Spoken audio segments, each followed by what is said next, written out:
JDS ಪಕ್ಷದ 25ನೇ ವರ್ಷದ ಕಾರ್ಯಕ್ರಮವು ಉತ್ಸವದ ವಾತಾವರಣದಲ್ಲಿ ರಾಜಕೀಯ ಹೇಳಿಕೆ ಪ್ರತಿ ಹೇಳಿಕೆಯ ಕಾರಣದಿಂದ ಗಮನ ಸೆಳೆದಿದೆ. ಇತ್ತೀಚೆಗೆ ನಡೆದ ಕಾರ್ಯಕ್ರಮವೊಂದರಲ್ಲಿ ಜೆಡಿಎಸ್ ಯುವ ಮುಖಂಡ ನಿಖಿಲ್ ಕುಮಾರಸ್ವಾಮಿ ಹೇಳಿಕೆಯು ಚರ್ಚೆಗೆ ಗ್ರಾಸವಾಗಿದೆ. ಅವರು ಮುಂದಿನ ದಿನಗಳಲ್ಲಿ ರಾಜ್ಯದ ಮುಖ್ಯಮಂತ್ರಿಯಾಗಿ ಎಚ್.ಡಿ. ಕುಮಾರಸ್ವಾಮಿ ಕಾಣಬೇಕು ಎಂಬ ಆಶಯವನ್ನ ಸಾರ್ವಜನಿಕವಾಗಿ ವ್ಯಕ್ತಪಡಿಸಿದರು.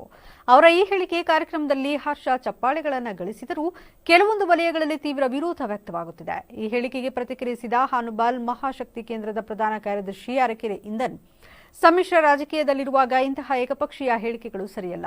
ಎಲ್ಲರನ್ನೂ ಒಳಗೊಂಡ ರಾಜಕೀಯ ಶಿಷ್ಟಾಚಾರವನ್ನು ಕಾಪಾಡಬೇಕು. ಇಂತಹ ಹೇಳಿಕೆಗಳು ಬಿಜೆಪಿ ಕಾರ್ಯಕರ್ತರಿಗೆ ಬೇಸರ ತಂದಿವೆ. ರಾಜಕೀಯದಲ್ಲಿ ಪರಸ್ಪರ ಸಾಮರಸ್ಯ ಮತ್ತು ಗೌರವ ಮುಖ್ಯ ಎಂದು ಆಕ್ರೋಶ ವ್ಯಕ್ತಪಡಿಸಿದರು.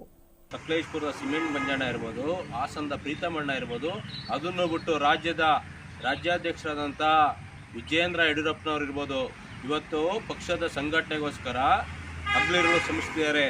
ಅವ್ರದ್ದೆಲ್ಲ ಒಪ್ಪಿಗೆ ಇಲ್ದಲೆ ಇವರೇ ಏಕಾಏಕಿ ಕುಮಾರಣ್ಣ CM ಆಗ್ತಾರೆ, ನೆಕ್ಸ್ಟು ಕುಮಾರಣ್ಣ CM ಆಗ್ತಾರೆ ಘೋಷಣೆ ಮಾಡೋದಾದರೆ ಇವರಿಗೆ ಸಮ್ಮಿಶ್ರ ಸರ್ಕಾರ ಹಾಕಬೇಕು. ಮುಂದಿನ ದಿನಗಳಲ್ಲಿ ಈ ಥರ ಘೋಷಣೆ ಮಾಡೋದಾದರೆ ಸಕಲೇಶಪುರ ತಾಲೂಕಲ್ಲಿ ಇರ್ಬೋದು, ರಾಜ್ಯದ ಇರ್ಬೋದು, ಇವ್ರದ ಸಮ್ಮಿಶ್ರ ಸರ್ಕಾರ ನಮಗೆ ಬೇಕಾಗಿಲ್ಲ. ನಾವು ಬಿಜೆಪಿ ಪಕ್ಷವೇ ಏಕಾಏಕಿ ಬಿಜೆಪಿ ಸರ್ಕಾರ ತರೋಂಥ ಎಲ್ಲ ಕಾರ್ಯಕರ್ತರು ನಮ್ಮ ಜೊತೆ ಇದ್ದಾರೆ. ಬಿಜೆಪಿ ಪಕ್ಷ 100% ಮುಂದಿನ ವರ್ಷ ಅಧಿಕಾರಕ್ಕೆ ಬರುತ್ತೆ. ನೀವು ಈ ಥರ ಕುಮಾರಸ್ವಾಮಿನೇ CM ಆಗಬೇಕು ಅನ್ನೋದಾದರೆ ನೀವು ಏಕಾಏಕಿ ನೀವೇ ಸಪ್ರೇಟ್ ಹೋಗಿ ನೀವು ಮಾಡ್ಕೊಳ್ಳಿ. ಅದನ್ನು ಬಿಟ್ಕೊಂಡು ನಾವು ಬಿಜೆಪಿ ಜೊತೆ ಇದ್ದಾಗ ನೀವು ಕುಮಾರಸ್ವಾಮಿನೇ CM ಆಗಬೇಕು ಅಂತ ಹೇಳೋ ಅಧಿಕಾರ ನಿಮಗಿಲ್ಲ. ಯಾಕೆಂದರೆ ನಮ್ಮ ಜೊತೆನೂ ಮಾಜಿ ಮುಖ್ಯಮಂತ್ರಿಗಳಾದಂಥ ಯಡಿಯೂರಪ್ಪನವರ ಮಗ ವಿಜಯೇಂದ್ರಣ್ಣ ಇದ್ದಾರೆ. ಅವ್ರಿಗೂ ನಾವು CM ಆಗಬೇಕು ಅಂತ ನಮಗೂ ಆಸೆ ಇದೆ. ಅದನ್ನು ಬಿಟ್ಟರೆ ನಮಗೆ ಹಾಸನ ಜಿಲ್ಲೆಯಲ್ಲಿ ಪ್ರಮುಖ ನಾಯಕರಂತ ಪ್ರೀತಮಣ್ಣ ಇದ್ದಾರೆ.